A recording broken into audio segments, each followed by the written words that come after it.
श्री सद्गुरु महाराज की जय। नमो नमो सद्गुरु नमो जासम को नयान परम पुरुष होते अधिक गावे संत सुजान। श्री सद्गुरु महाराज की जय। परमाराध्य सद्गुरु महाराज गुरुदेव महर्षि संत सेवी परमहंस जी महाराज मुंगेर नगर के सत्संग प्रेमी महानुभाव माता एवं बहनों, आज हम लोग अपराह्नकालीन सत्संग में उपस्थित हैं और गुरु भक्ति ने गीता माता के आवास पर सत्संग कर रहे हैं। तो हम लोग मन में कामना रखते हैं, सद्गुरु से सहारा मांगते हैं। कामना अर्थात इच्छा।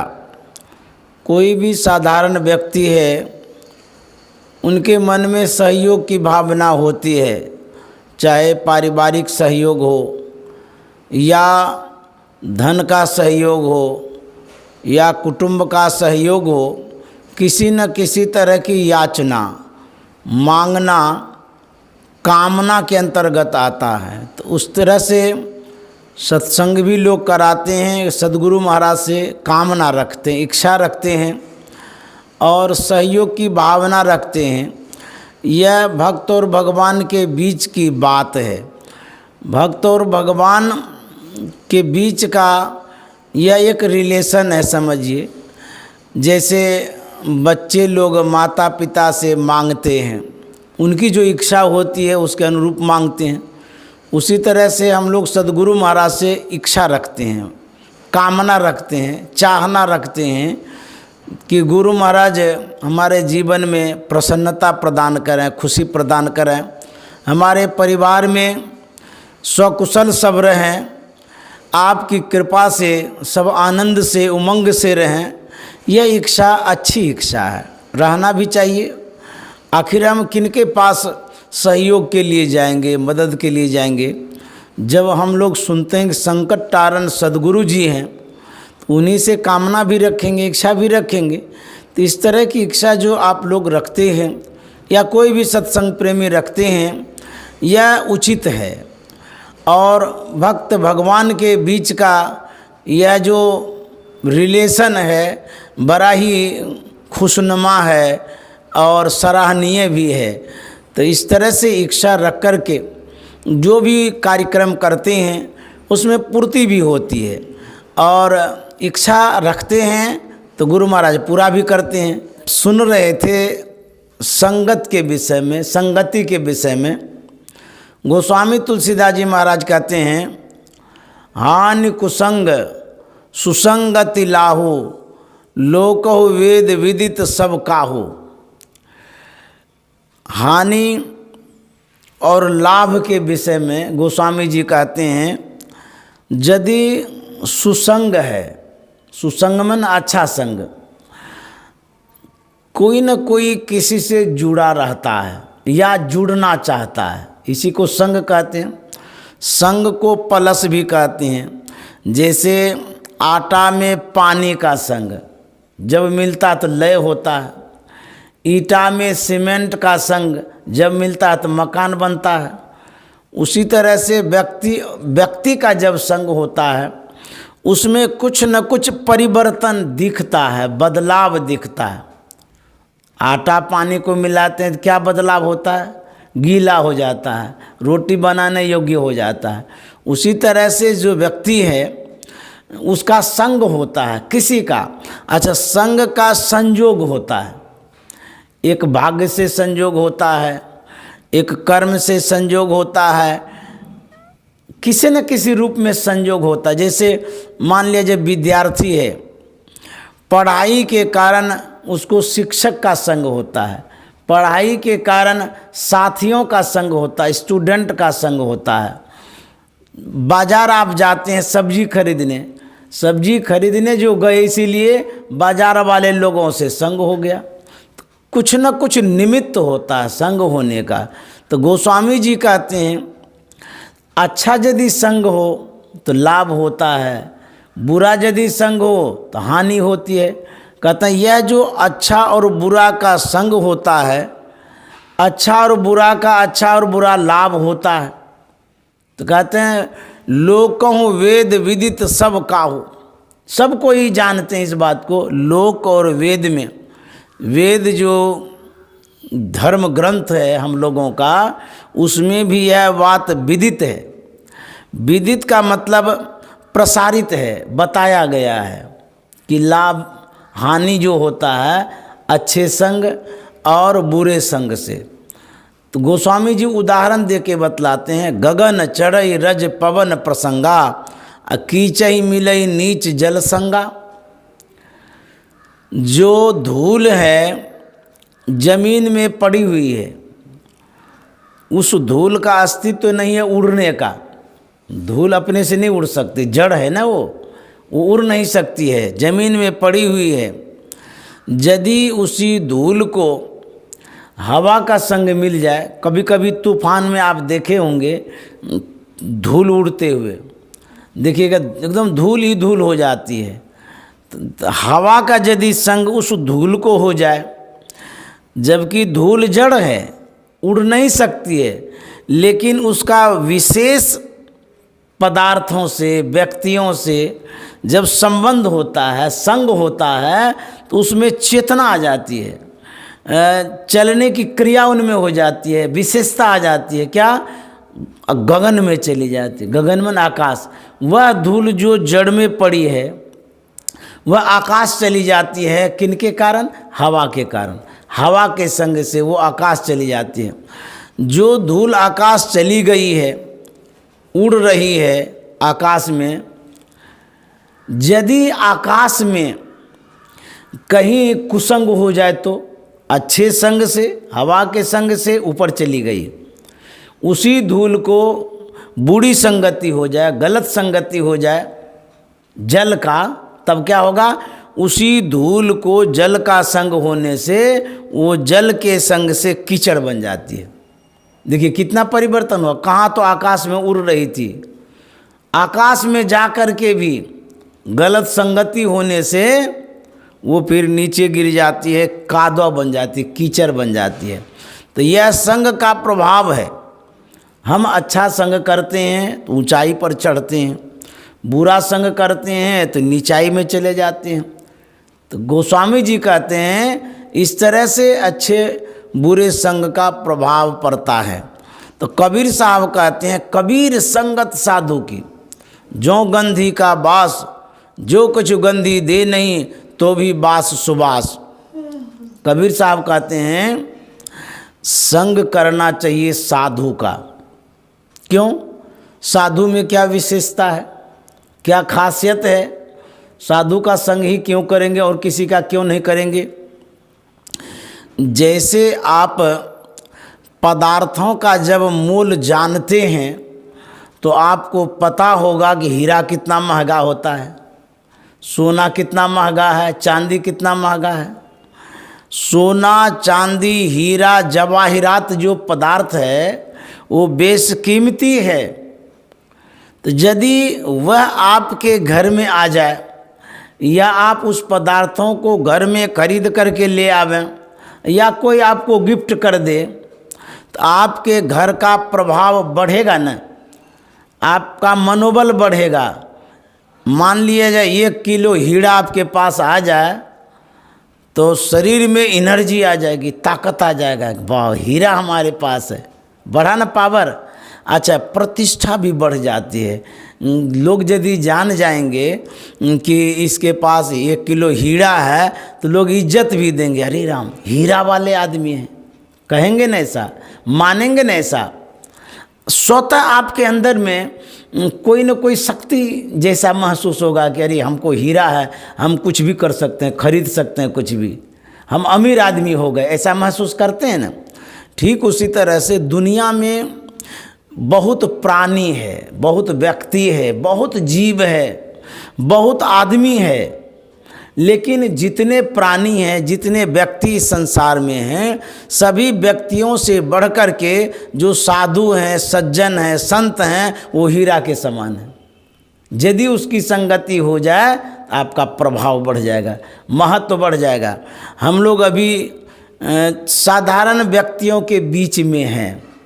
यदि मान लिया जाए आप भारत के वर्तमान प्रधानमंत्री आदरणीय मोदी जी, यदि वह यहाँ आ जाए, उसका संग हमें मिल जाए, शायद पूरे मुंगेर में आपका जय जयकार होने लगा। रे राम, फलाने आदमी की दोस्ती प्रधानमंत्री मोदी जी से है, नरेंद्र मोदी से है, तो प्रभाव बढ़ेगा ना।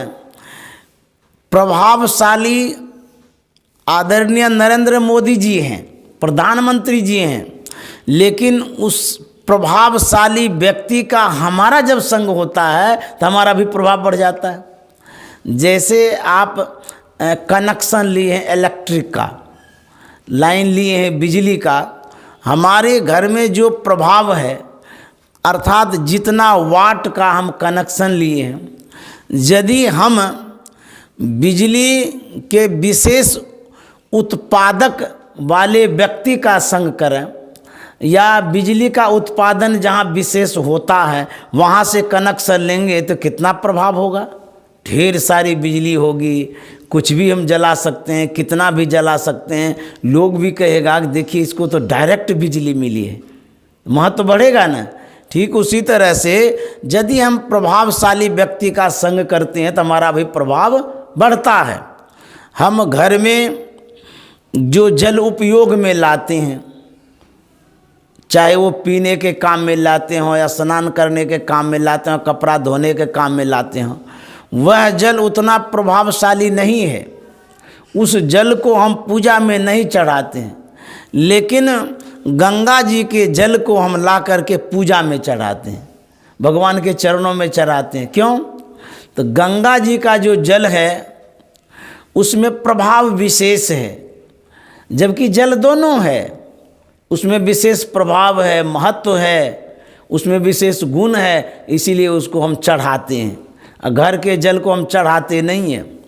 यदि घर का जल, जो आपके घर से निकला हुआ जल है नल का, या जो नल से बाहर होता है, बाथरूम से बाहर होता है, वह जल यदि गंगा जी में मिल जाए कभी भी, चाहे नाला के द्वारा, बरसात के कारण या बाढ़ में, या आप एक लोटा जल जो नाला में पड़ा हुआ उसको उठा करके गंगा जी में दे दीजिए। जिस जल को आप पी नहीं सकते हैं, छू नहीं सकते हैं, लेकिन वही जल यदि गंगा जी में चला जाता है, संग का प्रभाव बतला रहे हैं, गंगा जी में चला जाता है, वही जल प्रणम्य हो जाता है, पूजनीय हो जाता है, प्रभावशाली हो जाता है, उसी का आप पूजा करते हैं। यही जल जब गंगा जी में मिला, क्यों? विशेष प्रभावशाली गंगा जी है ना, विशेष पवित्र जल है। तो जो अपवित्र जल है, पवित्र जल में जब मिल जाता है, उसका भी प्रभाव बढ़ता है, पवित्रता बढ़ती है, और वो भी पूजने योग्य हो जाता है। आप ही के घर का जल है, जिसको आप लात से मार रहे थे, जिसमें आप थूक फेंक दिए थे, वही जल चला गया गंगा जी में, और उसी को आप पूजने के लिए ले आए। तो गोस्वामी जी यही कहते हैं, यदि संग हो जाए अच्छे व्यक्ति का तो उसका महत्व बढ़ जाता है, जबकि उसमें क्षमता कम है तब भी उसका महत्व बढ़ जाता है। तो संग का प्रभाव होता है। आप लोग गोस्वामी जी के और विचारों को भी सुने होंगे। वाल्मीकि नारद घट योनि, निज निज मुखनि कही निज होनी। नारद मुनि को आप जानते होंगे। नारद मुनि दासी का पुत्र था। दासी का तो नौकरानी को, जो दूसरे के घर में काम किया करते हैं, मजदूरी पर पैसा लेकर के, या परिस्थिति, बस उसको दासी कहते हैं। तो उसी दासी का पुत्र नारद मुनि हुआ। तो उनकी माँ जो काम करने जाती थी, तो बच्चा है तो साथ ही जाएगा या साथ ले जाएंगे। नारद मुनि को भी साथ ले जाते थे। तो जहाँ वो काम करती थी उनकी माँ, वो जो घर था सज्जन का था, अच्छे व्यक्तियों का था, साधु महात्माओं का था। तो बच्चा माँ के साथ जो उनके घर पर गया, उनका अन्न ग्रहण किया, उनके साथ में रहा, खेला कूदा, वह दासी का पुत्र अच्छी संगति के कारण देखिए वो संत हो गए। साधारण था, उसमें क्षमता नहीं थी ऊंचा होने का, बड़ा होने का, लेकिन संग के कारण वो बड़ा हो गया। आप नाव को देखे होंगे, उसमें कील लगी हुई रहती है। कांटी से ही तो नाव तैयार करते हैं, ठोक ठोक करके।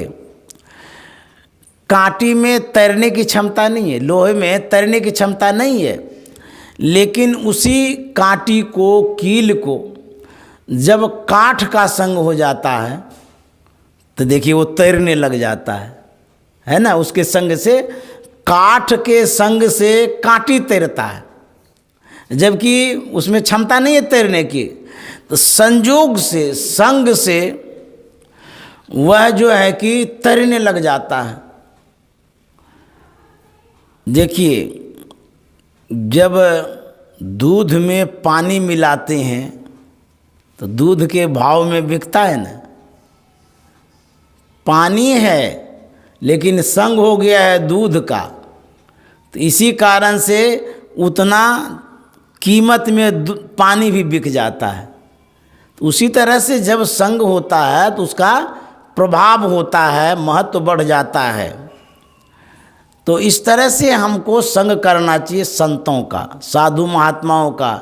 इसीलिए कबीर साहब कहते हैं, कबीर संगति साधु की, जो गंधी का बास, जो कुछ गंधी दे नहीं तो भी बास सुबास। क्या परिवर्तन आता है। आप इत्र के दुकान में जाते हैं, खरीदिए नहीं, खड़े रहिए। तो इत्र के दुकान पर जब आप खड़े रहते हैं तो इत्र की जो सुगंधी है आपके नाक तक आ जाती है। अच्छा, इत्र का सुगंधी ही तो लेते हैं, उसको खाते थोड़ो है। इत्र खाया नहीं जाता है, उसकी जो सुगंधी है ली जाती है, नाक में लगा लेते हैं। तो जब इत्र के दुकान पर हम जाते हैं तो वहाँ हमको सुगंधी मुफ्त में मिलती है, फ्री में मिलती है। कोई खरीद के ले जाते हैं और हम वहाँ खड़े रहे, खड़े खड़े सुगंधी ले लिए फ्री में। तो संत महात्मा कहते हैं, यदि आप साधु का संग करते हैं, सत्संग करते हैं, तो पैसा खर्चा नहीं करना पड़ता है, आपको सुगंधी मिल जाती। कौन चीज़ की सुगंधी? वो सुगंधी है ज्ञान की, सदाचार की, साधना की, शिष्टाचार की, सज्जनता की, अच्छे विचारों की सुगंधी मिल जाती है। उसी सुगंधी को आप लेकर के एकदम आनंदित होते हैं, मन प्रसन्न हो जाता है। इसीलिए कहते हैं संग करना चाहिए साधु का। आजकल लोग दोस्त बनाता है, फ्रेंड बनाता है, मित्र बनाता है, संग करता है ना। चाहे विद्यार्थी को दोस्त बनाना हो, उस माहौल में जाकर के दोस्त बनाता है। जो आप दोस्त बनाते हैं, मित्र बनाते हैं, उसका प्रभाव पड़ता है, संग का प्रभाव पड़ता है। तो जिस गुण और स्वभाव का आपका साथी होगा, उसी गुण और स्वभाव में आपको ढालेगा या आप ढलेंगे। आपको ढलना ही पड़ेगा, आपको पता भी नहीं चलेगा कि हम ढल कैसे गए। उनके स्वभाव के अनुरूप हम कैसे बन गए, यह आपको एहसास होगा बाद में, पता नहीं चलेगा हम कैसे ढल गए। तो किसी भी व्यक्ति का प्रभाव पड़ता है। इसीलिए कहते हैं जैसा संग वैसा रंग, वैसा ढंग। जैसे मान लिया जाए, ये जो बच्ची है ये इस घर में सेवा देती है। यहाँ जो ये आई है यह सेवा के लिए आई है, लेकिन अच्छी संगति के कारण, अच्छे व्यक्तियों का संग होने के कारण इसको सत्संग का भी लाभ मिल रहा है। तो जो अच्छा संग इसको मिला, यह जो संस्कार है, यह संस्कार इसको मुफ्त में मिल रहा है। यह सत्संग का संस्कार, सत्संग का लाभ जो मिल रहा है, ये इसके कर्म के कारण मिल रहा है। अच्छे कर्म होगा तभी तो यहाँ ये आ गई, किसी कारण से आई है। सत्संग तो सुनने को मिला। यह सत्संग इनके जीवन का बहुत बड़ा रसायन होगा, औषधि होगी। इसके जीवन को इस सत्संग रूपी सांचे में ढाला जाएगा। ये जो सुन रही है इसके जीवन में बदलाव आएगा। ये भले यहाँ से चली जाएगी, लेकिन यह जो संस्कार अभी पड़ रहा है, यह संस्कार जितना जन्म ये धारण करेगी साथे रहेगा। संस्कार नहीं छूट सकता है। तो अच्छा संस्कार हुआ ना, यही इतनी देर ये दूसरी जगह रहती, शायद वहाँ गाली सुनती, अथवा झगड़ा सुनती, अथवा वो लोग जो गपशप करता वो सुनती, तो बुरी संगति होती, आवाज़ इनको सुनने को मिलता गलत गलत बातों का। लेकिन यहाँ साइलेंट होकर के सावधानी से आपके संग में रह कर के आपके ही जैसा वो सत्संग सुन रही है। अच्छा, इस सत्संग में आप मालकिन हैं, आपको जितना लाभ मिल रहा है खर्चा करके, उतना ही तो लाभ इनको भी मिल रहा है फ्री में। क्यों? जो कुछ भी हम सुनाते हैं आप वही सुनते हैं, और वही बात ये भी सुनती है। ये थोड़ा है कि आपको बांट के अलग से सुनाते हैं, उसको अलग सुनाते हैं। बात तो एक ही कह रहे हैं। आपका इतना खर्चा हो गया बाबा को बुलाने में, व्यवस्था करने में, और फ्री में वो सुन रही है। क्यों? इसलिए कि उनकी संगति आपके साथ है। आपके साथ होने के कारण उसके भाग्य में ऐसा होगा, इसीलिए उनको मिल रहा है। तो जब संग मिलता है तो उसका प्रभाव पड़ता है। गुरु महाराज प्रवचनों में कहे हैं कि मेरे चाचा के यहाँ सुग्गा था, वो सुग्गा पालते थे। तो सुग्गा को आप जो कुछ सिखाते हैं वैसा ही वो बोलने लग जाता है। वह ऐसा जानवर है, ऐसी पक्षी है कि आप उसको राम राम कहिए तो राम राम बोलेगा, वाहेगुरु कहिए तो वाहेगुरु बोलेगा। तो सुग्गा को सिखाने से सीखता है, अथवा जो आपके घर का माहौल है, जिस तरह की आवाज़ें हो रही है उस तरह की आवाज़ को नकल कर लेता है। यदि सज्जन के यहाँ रहेगा तो राम राम सीखेगा, और यदि दुर्जन के यहाँ रहेगा तो गाली सीखेगा। तो गुरु महाराज कह रहे थे कि मेरे चाचा के घर में सुग्गा था, उस सुग्गे को वो लोग सिखाते रहते थे, तो सीख लिया वो। एक दिन की बात है, वहाँ एक बदमाश आया, चोर डकैत, रात्रि में, अर्धरात्रि में, सबके सब सोए हुए थे। जब आहट हुई, सुग्गे की नींद पतली होती है, चट से जग गया।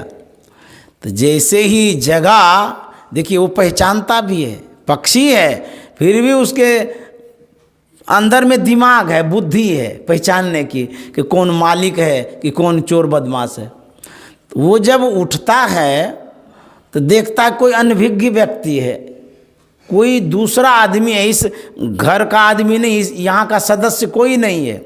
जानते हैं वो सुग्गा क्या कहता रात में? बाबा हो चोर, बाबा हो चोर, बाबा हो चोर। इस तरह जो चिल्लाया ना, नींद लोगों की खुली है, उठा तो जैसे उठा देखता कोई आदमी है, देख करके फिर वो भाग गया। तो गुरु महाराज कहते थे एक सुग्गा पक्षी है, उसको जो कुछ सिखाते हैं तो सीख लेता है। तो मानव को हम सिखाएंगे तो नहीं सीखेगा, सीखेगा। उसमें तो और भी संस्कार अच्छा है, मानव के अंदर में विशेष संस्कार है सीखने का। तो गुरु महाराज कहते हैं जो संतमत की बात है, यदि आप सिखाइएगा तो सीखेगा। जब सुग्गा सीखता है तो ये व्यक्ति क्यों नहीं सीखेगा। उसी तरह से संतमत का जो प्रचार प्रसार है ये सब के लिए है। यहाँ न पक्षपात कछु राखऊं, वेद पुराण संत मत भाखऊं। एक बात मुझे याद आ रही है, ये जो अभी मास ध्यान कुप्पा घाट में चल रहा था, उसी क्रम में अंतिम में कुछ दर्शनार्थी आए थे। मास ध्यान में जो सत्संग प्रवचन होता था उसको सुनने आए थे। एक नगोछिया का सत्संगी, एक माता जी आई थी, जहाँ मैं रहता हूँ बाबा देवी साहब भवन में, उसी जगह उनका कमरा था। तो वो माता जी मेरे पास आई, अपने घर की घटनाएं सुनाने लगी। वो कह रही थी कि बाबा मेरा एक पोता है, उस पोता का लक्षण मैंने देखा। जब वो 1 साल से ऊपर हो गया तो देखा था कि जब माँ इधर उधर चली जाती थी तो रोने लगता था, तो अब चुप कैसे करेंगे। तो उसकी माँ कहती थी कि उसको गुरु महाराज का फोटो दिखा दीजिएगा, वो चुप हो जाएगा। तो जब वो बच्चा रोने लगता था तो दादी माँ फोटो दिखाती थी सामने में ला करके, तो जैसे वो देखता था फोटो को वो चुप हो जाता था। अब देखिए 1 साल का बच्चा है, क्या संस्कार लेके आया है। गुरु महाराज के फोटो को जब तक वो देखता था तब तक चुप हो जाता था, अथवा उसकी माँ जब रहती थी तब चुप रहता था। अब देखिए गुरु महाराज के फोटो में कैसी शक्ति थी, या कैसा उस बच्चे का संस्कार था जो गुरु महाराज के फोटो को देख करके चुप होता था। तो किस जन्म का संस्कार लेकर के आया सत्संगी परिवार में। उसके बाद जब 1.5 साल का वो बच्चा हो गया तो उसकी दादी माँ बता रही थी, वो नगोछिया के हैं, वो बोल रही थी जब 1.5 साल का हुआ वह पोता, तो हम लोग जैसे ध्यान में बैठते हैं तो उसको जब स्नान कराते थे, स्नान कराते ही तुरंत कपड़ा भी नहीं पहनता था, भाग भाग के आता था, एकदम सिद्धासन में बैठता था। वह पोता अभी भी है उसका। बोले कि पता नहीं ये साधु बनेगा कि क्या बनेगा, इतना संस्कार है, अभी से ध्यान करता, 1.5 साल का पोता है, उसके बाद फिर क्या बनेगा। हम बोले कि बनने दीजिए, साधु बनेगा तो अच्छा है ना, संस्कार लेके आया, प्रचार प्रसार करेगा, गुरु महाराज की कृपा से वो आया है आपके घर में। तो सत्संगी के घर में जो बच्चा आता है संस्कार लेके आता है, दूसरा वो संस्कार लेता भी है, संस्कारित हो जाता है। तो यह प्रभाव संग का है। छोटा छोटा बच्चा देखिए संग के कारण। अच्छा, जब मैं बाराहाट गया था आदरणीय नेपाली शाह के आवास पर, हमको ले गए थे वो सत्संग कराने के लिए। तो जब सत्संग करा रहे थे तो मैं मंच पर बैठा था। उनके परिवार का जो सदस्य था, छोटा छोटा बच्चा बच्ची सब वहाँ पर मंच पर होता था। और नेपाली शाह जी पोता पोती सब से कहते थे बोलने के लिए, वो सिखा दिए थे। अंग्रेजी में बोलता था, भजन गाता था, प्रवचन करता था। देख देख के तो मैं अबाक हो गया कि देखिए क्या संस्कार इन बच्चों में डाला गया है। छोटा छोटा बच्चा और वो प्रवचन कर रहा था। इस संग का प्रभाव है, सत्संग का प्रभाव है। आप जिस तरह का माहौल दीजिएगा उस तरह से व्यक्ति का निर्माण होता है। जैसे गोस्वामी जी कह रहे थे, आप जब दिया जलाते हैं उस दिया में कालिख उत्पन्न होता है ना, काला काला हो जाता है। वही कालिख यदि रोशनाई बन करके तैयार होता है, वो पुराण लिखने के काम में आता है।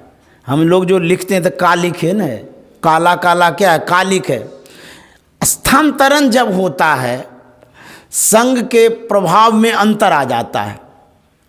जो कालिख का संग रोशनाई बन गया, कलम का संग हो गया तो लिखने के काम में आ गया।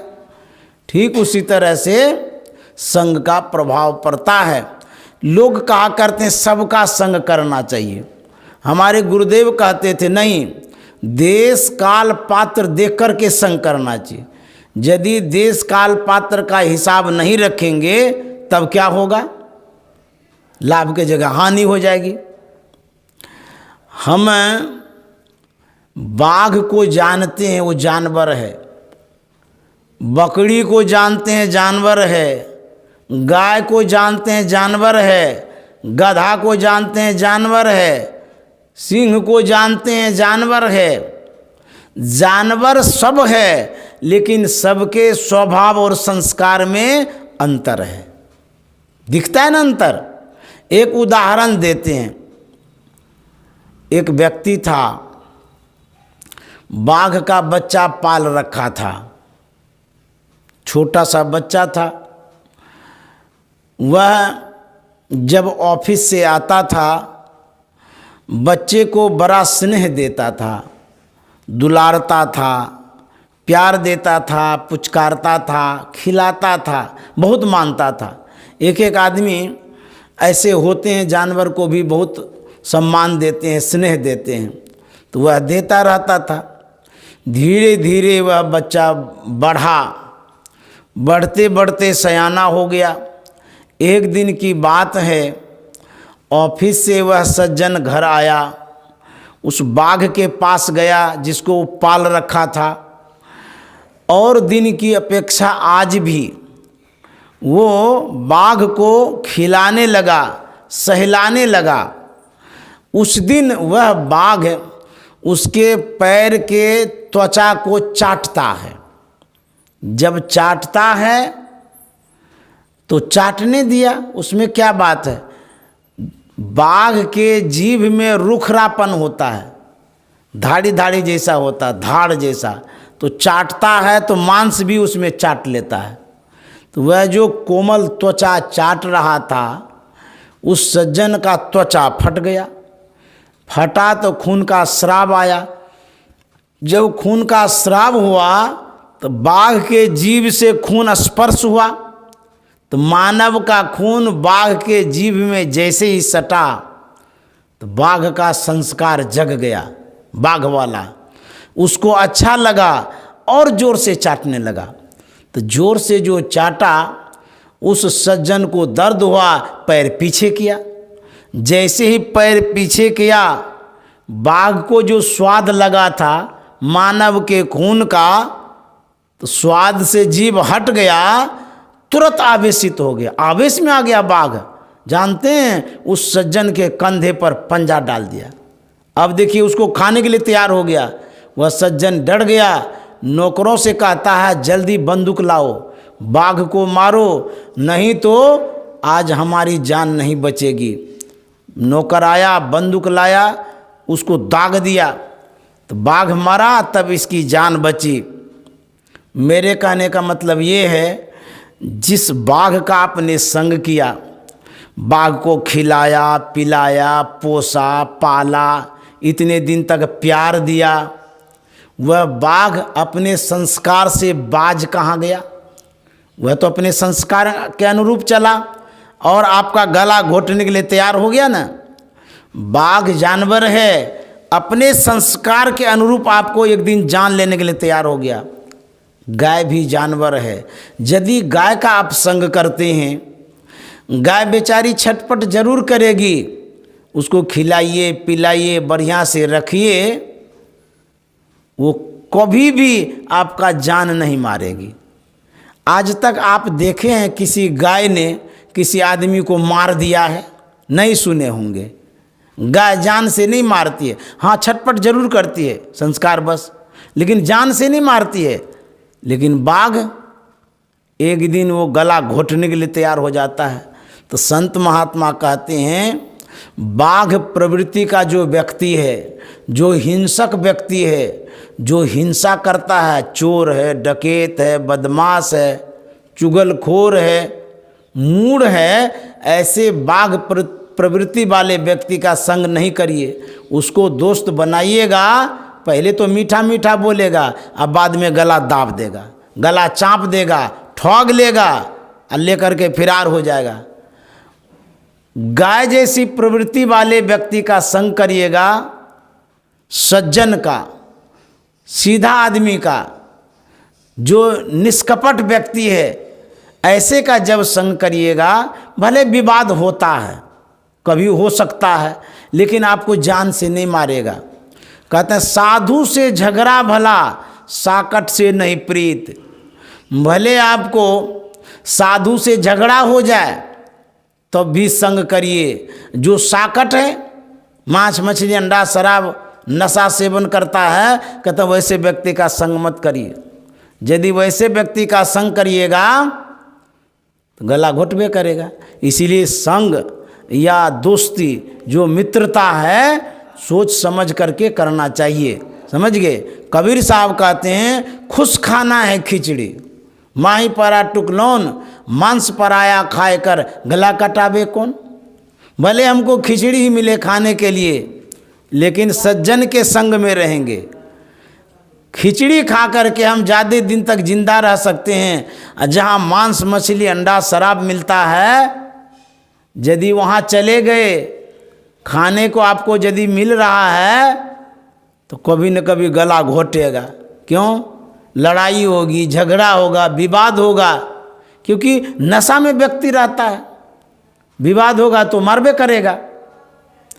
एक जगह की घटना मैंने सुनी, वह घटना दूर की घटना नहीं है, अभी की घटना है। इसी मास ध्यान साधना के क्रम में, वो भी आश्रम के बगल में जो गड्ढा है, उसको हथिया नाला हम लोग कहते हैं, उसी हथिया नाला की घटना है। शाम को लगभग 6 बजे के आसपास, यही क्या दिन पहले, 2 व्यक्ति उसी जगह घूम घाम कर रहा था, और दोनों शराबी था, नशा करता था। दोनों के साथ में सामान था, 3 नट था। नशा में बुद्धि विपरीत हो जाती है, बुद्धि काम नहीं करती है। आपस में दोनों में विवाद हुआ। नशा में व्यक्ति गोली चलाया, तो पास में ही दोनों था, गोली मारा, उसको लग गया, फिर वो भी गोली मारा, इसको लगा, तो दोनों को दोनों उसी जगह मर जाता है तुरंत। और उसको खबर मिलती है पुलिस को, पुलिस ले जाती है उठा करके पोस्टमार्टम के लिए। अब देखिए कैसे व्यक्ति का संग किया, जान से हाथ धोना पड़ा ना। इसीलिए यदि आप संसार में अधिक दिनों तक जीना चाहती हैं, रहना चाहते हैं, तो कहते हैं संत का संग करिए, सज्जन का संग करिए, अच्छे व्यक्तियों का संग करिए। यदि लालच में बूढ़े व्यक्तियों का संग करते हैं तो जान आपका खतरा में है, किसी न किसी तरह से आपको जान से हाथ धोना पड़ेगा। तो सज्जन के पास यदि रहेंगे तो जान बची रहेगी, प्राण बचा रहेगा, जीवन लंबा होगा। वहाँ सुरक्षित रहते हैं, वहाँ टेंशन नहीं होता है, विवाद नहीं होता है, सब तरह से हम बचते हैं। इसीलिए संत महात्मा कहते हैं सत्संग करना चाहिए, संत का संग करना चाहिए, अच्छे व्यक्ति का संग करना चाहिए। तो संत महात्मा कहते हैं संगति सौ सुख उपजय, कुसंगति सौ दुख जोय, कह कबीर तह जाइए साधु संग जय होय। संगति से लाभ और हानि होती है, इसलिए अच्छा संग करना चाहिए, ऐसा संतों ने कहा है। हम लोग इसी संगति के विषय में प्रचार प्रसार करते हैं। गुरु महाराज ने जो कहा है, नित्य प्रति सत्संग कर ले प्यारा, तेरा कार सरे सारा, सार कार्य का निर्णय करके धर चेतन धारा। धर चेतन धारा पिंड के पारा, दसम द्वारे का, ज्योति जग जावे अति सुख पावे शब्द सहारे का। लख बिंदु नाद तय त्रय बंद दे के, सुनो सुनो में ही। गुरु महाराज कहते हैं कि रोज़ सत्संग करिए। सत्संग करने से आपके विचारों में परिवर्तन आएगा, बदलाव आएगा। आपका विचार जैसा है उसमें बदलाव आएगा। कैसे आएगा बदलाव?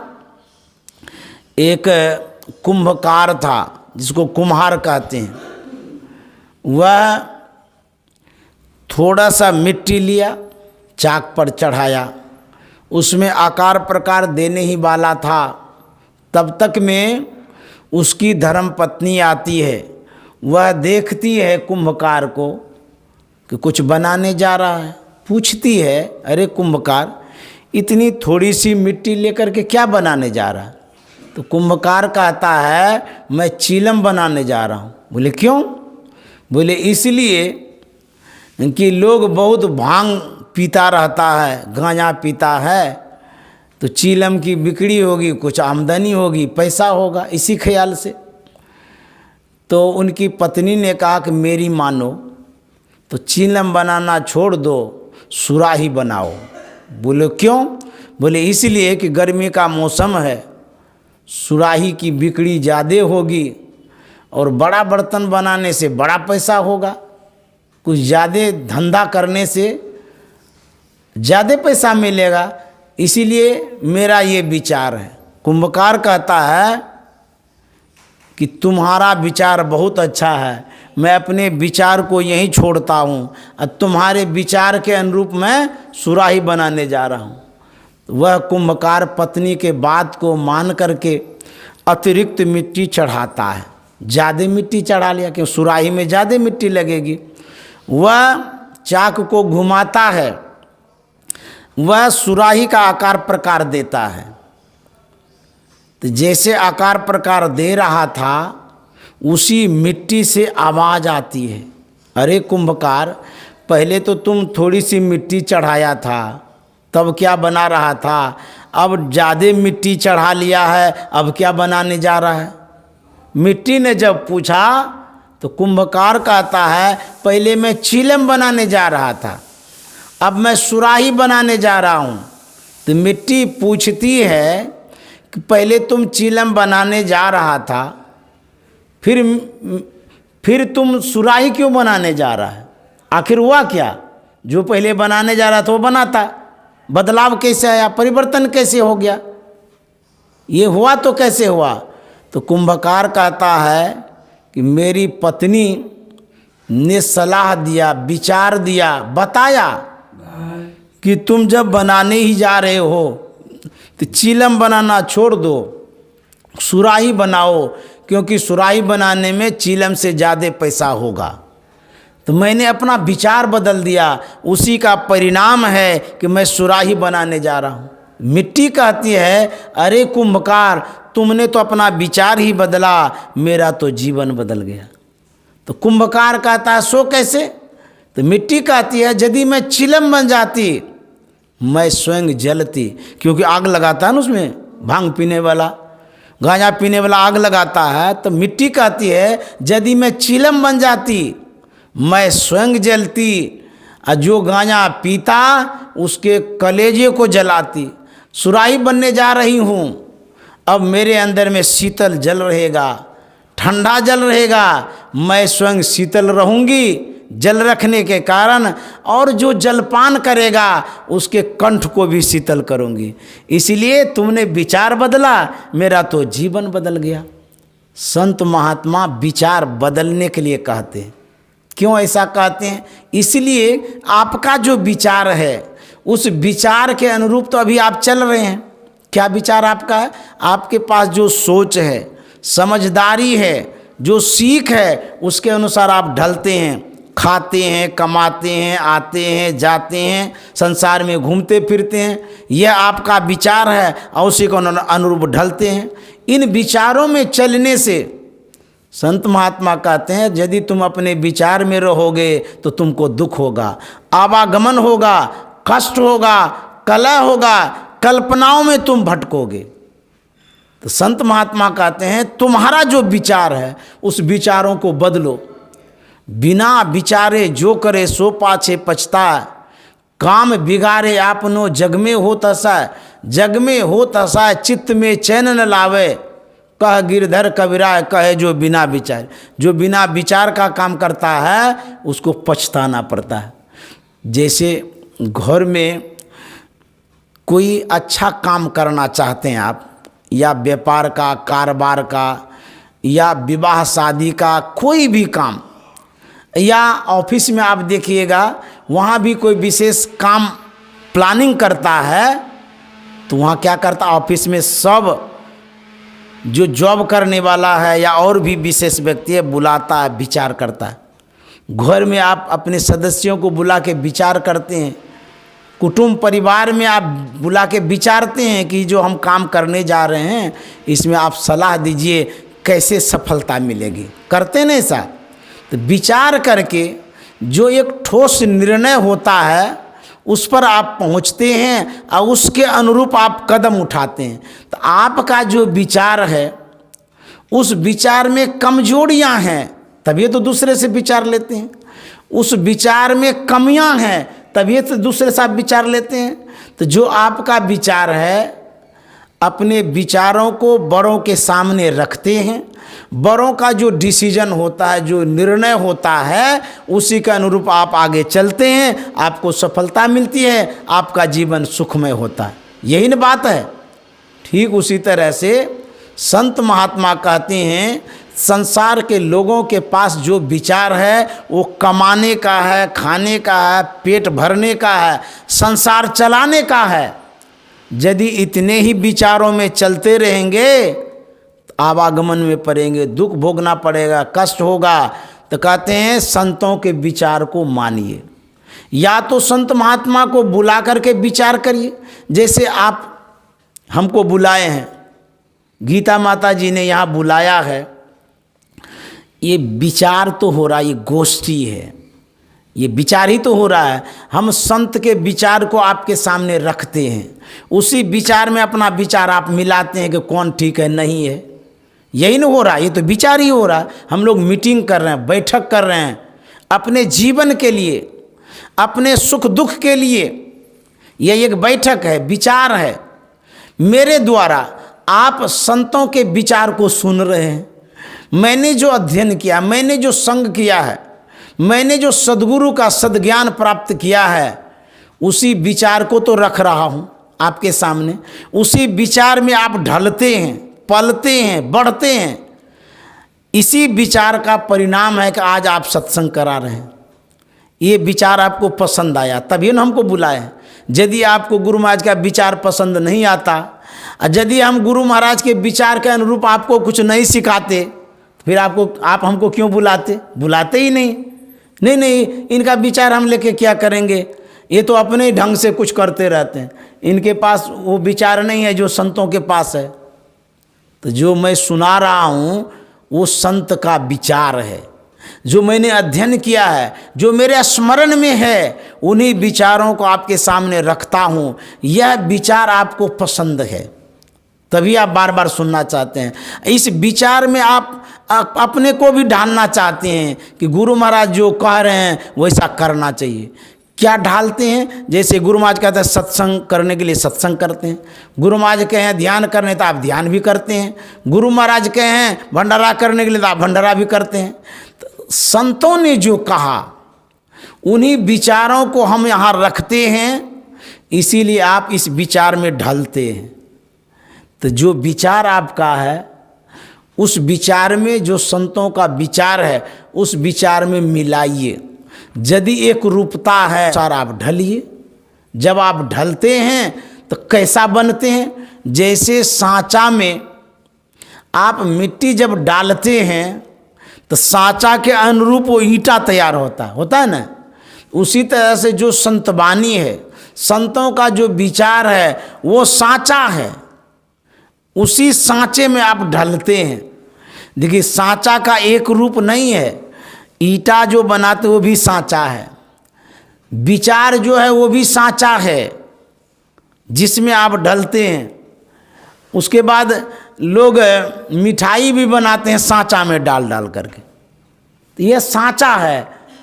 संतों के विचार को आप यदि अपनाते हैं तो उसी का अनुरूप आप बनते हैं, वैसा ही बनिएगा। इसीलिए संत महात्मा कहते हैं कि सत्संग से लागी रहो रे भाई, तेरी बिगड़ी बात बन जाई।